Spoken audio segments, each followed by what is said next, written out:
But there are policy reforms that are helping. For example, the current policy reform on a fiscal policy is actually trying to raise the threshold for those 42 million MSMEs instead of from 25 million to 50 million. In fact, they even want to go to 100 million naira turnover before you start harassing them.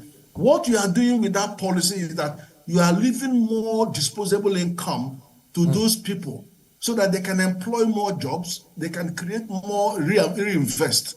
And then the same policy has gone to the household people to say, remove all this VAT on what they consume, remove it in education and health and all these things and food.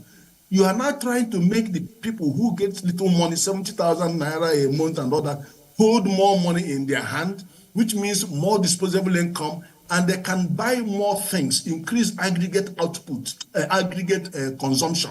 Aggregate consumption increases GDP. Then the MSMEs aggregate output increases GDP.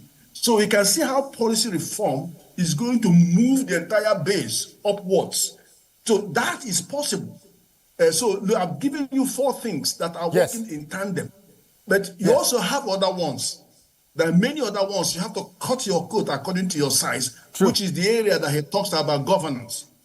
And then in the case of governance, it is about trimming down the bureaucracy, and then about making sure that all the waste in government, and the waste are horrendous, to cut down on the waste. And there are many ways. You can start with the judiciary, not judiciary form, with the House of Rep and House of the Senate and all of that.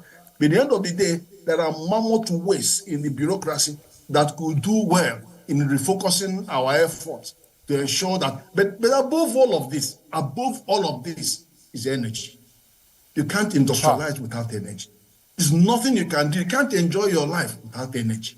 So this energy thing has been one tool that has been used against us to perpetuate our import dependence, because they know that the moment we have enough energy, then we have more entrepreneurs in the continent, in Nigeria. Nigeria has 42 million entrepreneurs in Africa compared to 90 million MSMEs in Africa. So we have 48%, which is 3 times more than our population, which is 3 times more than our GDP compared to the continent. So it's an area of massive competitive advantage. So the part is, how do we make sure? How do we make sure that you factor them? If power is not there, that massive number won't help. So that's why the power must be paramount.